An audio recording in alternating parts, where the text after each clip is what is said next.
What's up, guys? Welcome back to Blood, Sweat, and Tears Garage. So like I was saying before in my last video, this was going on the dyno on the 17th, which was a couple days ago. So I took it up there. We went to J&S Performance in Denver, and we ran into a couple issues, and I wasn't able to get it on the dyno. So nothing too terrible, but we ran into a low oil pressure situation, and we decided that I'd bring it home and go over it, because there was a couple bad sensors. The oxygen sensors are probably the original ones that came on this truck, which, I mean, it's a 1999, so yeah, they're probably bad. But this throttle body, which I got off of eBay, it's a 92 millimeter. The throttle position sensor was bad, so I already pulled off the original that came on the truck and swapped it out for this, because I'm guessing it was just China-made piece of junk, you know what I mean? So I just swapped it out with the original one. Hopefully that works. If not, I'll just go on Amazon and order a new one. The oxygen sensors I've already taken out. I have new ones ordered, so that should be here probably tomorrow. That, and I was getting a lot of bubbling. This is my breather on the passenger side, and oil was coming out of that. Actually, it was coming out pretty good. I mean, especially for the low oil pressure that I was getting. It was kind of weird, but I think I'm just gonna run either a catch can, or the other thing I was thinking is just taking that line that runs right here and welding a bung onto this side and just letting it vent into the other side, because I have another breather where the PCV is. Can't really see it, but it's way back there in the darkness. But this one wasn't getting any bubbling, so I think that should work out fine. I mean, just running a straight line from one side to the other, so you know, I still get oil pressure. But a couple things I ran into while I was over there. The turbo oil feed was a little bit loose, and it was smoking real bad. The tuner actually noticed it when he was tuning it and taking it out for a drive, so he tightened that up for me, as well as ran this vacuum line to the blow-off valve, which I didn't even know I needed, but he said, yeah, you need one of those. It'll help save your turbo, which, I mean, that's a VS Racing Gen 2 7875, and I mean, it wasn't super expensive, but I mean, it's still a turbo and it's a billet. So, I mean, it cost probably around $700 or so when I bought it, but I'd like to keep that around for a while. The other thing is, I bought one of these 3-bar maps from, I can't remember, I think it was EFI Source or something like that, but it was like 26 or 30 bucks, something like that, but that ended up being bad. So what they did was they had another map sensor that they put on for me. It's a 2.5 bar off a CTSV, which worked really well. I can't find it right now. It's kind of dark in here, and it's back here somewhere, but it's back there. But yeah, I just wanted to give you guys a little update on what's going on. I'll put a quick vid of the tuner driving it around and stuff, but man, I was working my butt off just to try and get this thing done to where I could actually take it up there. And big shout out to a couple of my friends let me borrow their truck and trailer so I can haul this out there. One other thing I want to mention is the tuner did say these extensions that I have for the injectors, which are Snake Eater 1500s. So these connections aren't usually the best. So what they usually do is just cut both of these connections off and solder these two wires to each other, and then polarity doesn't matter on these. That's what he told me. So he said usually if you run into misfire issues, it's because of these. I mean, I got them from Michigan Motorsports and they were pretty cheap, but fortunately for me, I'm not running into any misfiring issues. So I guess I got a good batch, so that's always nice.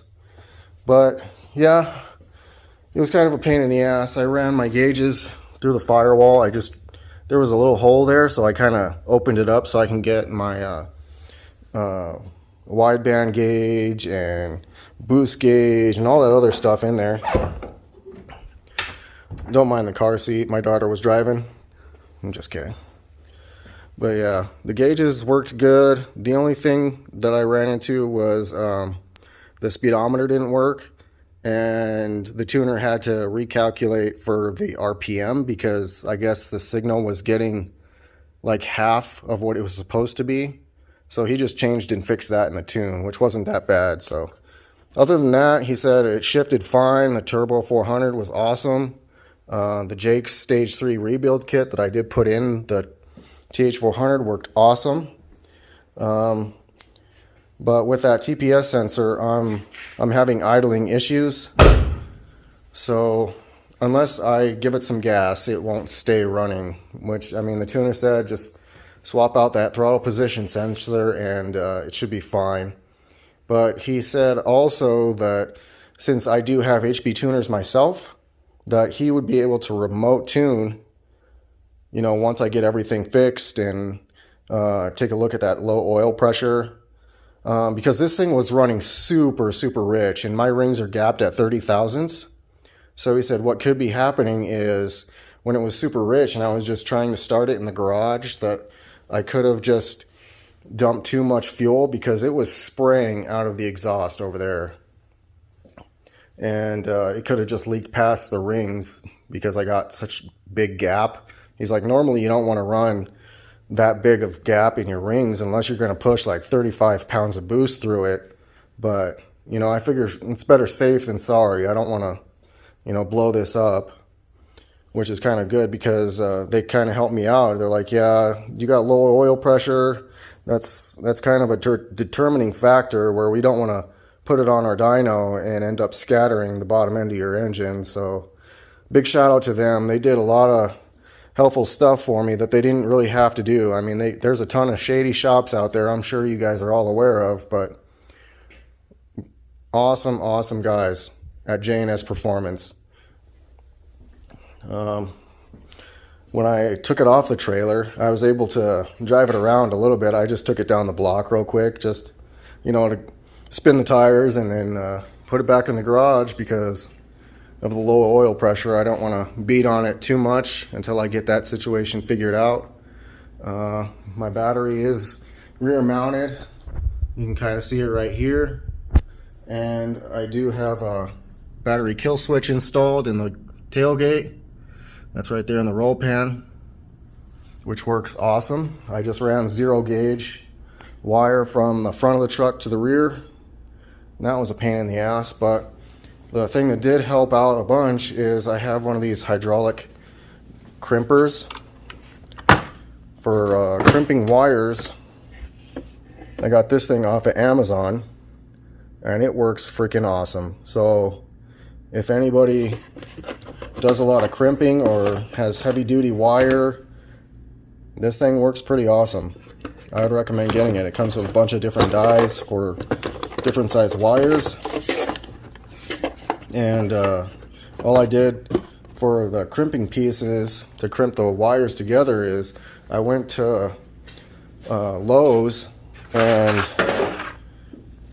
this is 1/2 inch copper pipe, plumber's pipe, and used that to connect the 2 wires together.